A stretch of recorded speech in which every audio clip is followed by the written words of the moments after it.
الحمدللہ وکفا وسلام علی عبادہ الذین اصطفی اما بعد۔ محترم بزرگوں، دوستو، گزشتہ کل نکاح کے مقاصد کے تعلق سے کچھ بات پہ سامنے آئی تھی۔ آج بیوی پر شوہر کی اطاعت بے حد ضروری ہے۔ اس تعلق سے اللہ کے رسول صلی اللہ علیہ وسلم کے فرمان کیا ہیں وہ ہمارے سامنے آئیں گے۔ حضرت ابو ہریرہ رضی اللہ تعالیٰ عنہ راوی ہیں، ترمذی شریف کی روایت ہے، مشکوٰۃ شریف کی روایت ہے۔ حضرت ابو ہریرہ رضی اللہ تعالیٰ عنہ سے روایت ہے کہ حضور صلی اللہ علیہ وسلم نے ارشاد فرمایا کہ اگر میں اللہ کے علاوہ کسی اور کے لیے سجدے کا حکم کرتا تو عورت کو حکم دیتا کہ وہ اپنے شوہر کو سجدہ کرے۔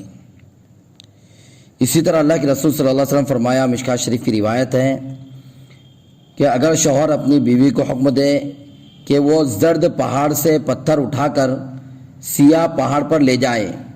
اور سیاہ پہاڑ سے پتھر اٹھا کر سفید پہاڑ پر لے جائے تو بیوی کو اطاعت کرنا شوہر کی اس میں بھی ضروری ہے۔ اسی طرح ایک روایت ہے، مشکوٰۃ شریف کی روایت ہے، جس میں حضرت ابو ہریرہ رضی اللہ تعالیٰ عنہ راوی ہیں۔ اللہ کے رسول صلی اللہ علیہ وسلم کا فرمان ہے کہ کون سی عورت اچھی ہے۔ جب اللہ کے رسول سے پوچھا گیا کہ کون سی عورت اچھی ہے، آپ صلی اللہ علیہ وسلم نے ارشاد فرمایا، جب شوہر اسے دیکھے تو وہ شوہر کو خوش کر دے، اور جب شوہر اسے حکم کرے تو وہ بیوی اطاعت کرے، اور اپنی ذات اور اپنے مال میں ایسا تصرف نہ کرے جسے شوہر پسند نہ کرتا ہو، یعنی شوہر کی ناپسندیدہ والا کوئی عمل نہ کرے، اس کی غیرت کے خلاف کوئی کام نہ کرے۔ اسی طرح حضرت انس رضی اللہ تعالیٰ عنہ راوی ہے، مشکوٰۃ شریف کی روایت ہے، اللہ کے رسول صلی اللہ علیہ وسلم نے فرمایا، جو عورت 5 وقت کی نماز پابندی سے پڑھتی رہے اور رمضان مبارک کے روزے رکھے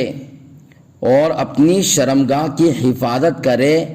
اور اپنے شوہر کی اطاعت کرے، وہ جنت میں جس دروازے سے چاہے داخل ہو جائے۔ جنت کے 8 دروازے ہیں۔ ایسی عورت جو نماز کی پابند ہو، رمضان کے روزوں کی پابند ہو اور اپنے آپ کو زنا وغیرہ ہر طرح کے گناہ سے بچا کر رکھنے والی ہو اور اپنے شوہر کی مطیع فرما بردار اطاعت گزار بیوی ہو، ایسی بیوی کے بارے میں اللہ کے رسول کا فرمان ہے، وہ جنت کے 8 دروازوں میں سے جس دروازے سے چاہے داخل ہو جائے۔ اسی طرح ام سلمہ رضی اللہ تعالیٰ عنہ راوی ہے، ترمذی شریف کی روایت ہے، مشکوٰۃ شریف میں بھی یہ روایت ہے، اللہ کے رسول صلی اللہ علیہ وسلم فرمایا کہ جس عورت کا اس حالت میں انتقال ہو جائے کہ اس کا شوہر اس سے راضی ہو تو وہ عورت جنت میں داخل ہوں گی۔ یہ مقام ہے شوہر کا،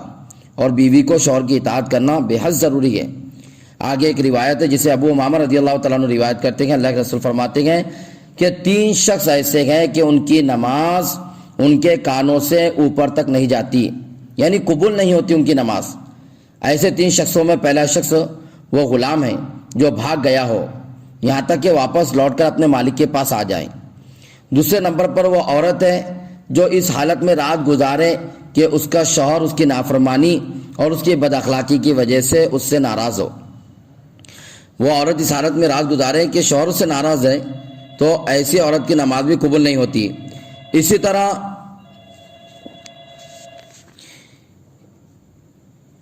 طرح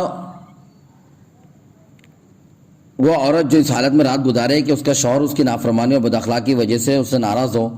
تو ایسی عورت کی نماز قبول نہیں ہوتی، اور وہ امام کہ لوگ اس کے گناہ کی وجہ سے اس کو ناپسند کرتے ہو تو ایسے امام کی نماز بھی قبول نہیں ہوتی۔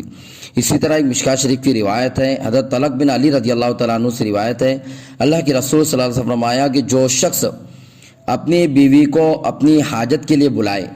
یعنی اپنی ضرورت کے لیے رات میں شوہر بلاتا ہے یا دن کے وقت میں بھی شوہر بلاتا ہے، اپنی ضرورت اپنی حاجت کے لیے خواہش پوری کرنے کے لیے بلائے، تو بیوی کو چاہیے کہ فوراً آ جائے، چاہے وہ چولہے کے پاس مشغول ہو۔ یعنی بیوی اگر کھانا بنا رہی ہو تو بھی شوہر کی اطاعت اتنی ضروری ہے کہ شوہر اگر اپنی خواہش پورا کرنے کے لیے بلائے، اپنی حاجت پوری کرنے کے لیے بلائے، تو بیوی کو اللہ کے رسول نے فرمایا کہ بیوی کا کام ہے کہ وہ اپنے شوہر کی خواہش پوری کرنے کے لیے اس کے پاس چلی جائے۔ کتنی اللہ کی بندیاں ایسی ہوں گی کہ جن کے شوہر اس لیے بیچارے ان سے پریشان ہیں کہ وہ ان کی خواہش، ان کی ضرورت کے وقت، ان کی خواہش کے وقت ان کی ضرورت کو پوری نہیں کرتے۔ ایسے عورتوں سے میری درخواست ہے کہ وہ اپنے شوہر کا اس بارے میں پورا خیال رکھے تاکہ شوہر کی نظر کسی اور عورت کی طرف نہ جائے اور وہ گناہ کی طرف اس کا میلان نہ ہو۔ شوہر کا دوسرے لڑکیوں کی طرف دیکھنا، دوسرے عورتوں کی طرف جانا، اس میں بیوی کا بھی بہت بڑا دخل ہوتا ہے اور بیوی کی کمی کوتاہی ہوتی ہے، جس کی وجہ سے شوہر دوسرے گھروں میں منہ مارتا ہے۔ اس لیے بیوی کو چاہیے، اللہ کے رسول صلی اللہ علیہ وسلم کا فرمان ہے کہ شوہر کی خواہش پوری کرنے کے لیے جب بلائے تو آ جائے۔ اسی طرح حضرت ابو ہریرہ رضی اللہ تعالیٰ عنہ سے روایت ہے، حضور صلی اللہ علیہ وسلم نے ارشاد فرمایا کہ جب کوئی شخص اپنی بیوی کو اپنے بستر پر بلائے اور وہ انکار کرے، پس شوہر ناراض ہو کر رات گزارے، تو اس عورت پر صبح تک فرشتے لعنت کرتے رہتے ہیں۔ اور ایک روایت میں یہ ہے کہ اس پر اللہ تبارک و تعالیٰ ناراض ہوتے ہیں، یہاں تک کہ شوہر کو جب تک کہ وہ خوش نہ کر لے جب تک اللہ اس سے ناراض رہتے ہیں۔ حضرت معاذ رضی اللہ تعالیٰ عنہ کی روایت میں ہے کہ جب کوئی عورت اپنے شوہر کو ستاتی ہے تو آخرت میں جو حور اس کو ملنے والی ہے وہ یوں کہتی ہے کہ خدا تیرا ناز کرے تو اس کو مت ستا، وہ تیرے پاس مہمان ہے، تھوڑے ہی دن میں وہ تجھ کو چھوڑ کر ہمارے پاس آ جائیں گا۔ اسی طرح ایک روایت کے اندر ہے کہ اللہ کے رسول سے پوچھا گیا عورت پر سب سے زیادہ کس کا حق ہے؟ میری ماں بہنوں، بڑی سننے کی بات ہے، حضرت عائشہ صدیقہ رضی اللہ تعالیٰ عنہ راوی ہیں، وہ فرماتی ہیں کہ اللہ کے رسول سے پوچھا گیا کہ عورت پر سب سے زیادہ کس کا حق ہے؟ حضور صلی اللہ علیہ وسلم نے ارشاد فرمایا اس کے شوہر کا۔ پھر میں نے عرض کیا کہ مرد پر سب سے زیادہ کس کا حق ہے؟ تو آپ صلی اللہ علیہ وسلم نے ارشاد فرمایا اس کی ماں کا۔ اس لیے ماں بہنوں سے درخواست ہے، خصوصاً جو بیویاں ہیں ان کے شوہر کے بارے میں ان سے درخواست ہے کہ ان کے اوپر سب سے زیادہ ان کے شوہر کا حق ہے، لہذا اپنے شوہر کے حق کی ادائیگی کی پوری فکر کریں۔ ایک بار ہم گھر بار چھوڑ کر اپنے شوہر کے گھر آ گئے تو شوہر کو بہت کچھ سمجھے، سب کچھ اس کو ہی جانے، اس کی اطاعت کو لازم سمجھے۔ حضرت ابو سعید خدری رضی اللہ تعالیٰ عنہ کی روایت میں ہے، حضور صلی اللہ علیہ وسلم نے ارشاد فرمایا شوہر کا عورت پر اپنا اتنا حق ہے، شوہر کا عورت پر اتنا حق ہے کہ اگر خاوند کے جسم پر زخم ہو یا اس کے جسم پر پیپ یا خون بہ رہا ہو اور عورت اس کو چاٹ کر صاف کرے تب بھی شوہر کا حق ادا نہیں ہو سکتا۔ عورتوں کو چاہیے کہ ان احادیث مبارکہ کا بار بار مطالعہ کرے اور ان احادیث پر عمل کرے، اطاعت اور فرما برداری کی عادت ڈالے، نافرمانی، زبان درازی، بد کلامی، بد اخلاقی، شوہر کے ساتھ میں بد اخلاقی سے بالکل پرہیز کرے، لڑائی جھگڑا نہ کرے، انشاءاللہ بڑی خوشگوار زندگی نصیب ہوں گی اور ان سے ہونے والی نسلیں بھی بہت اچھی پیدا ہوں گی، شریعت کے پابند پیدا ہوں گی۔ اللہ تبارک تعالیٰ ہم سب کو عمل کرنے کی توفیق عطا فرمائے۔ آئندہ کل جو بیوی کے حقوق شوہر کے اوپر ہے اس تعلق سے قرآن حدیث میں جو باتیں آئی اس کے بیان کیا جائیں گے۔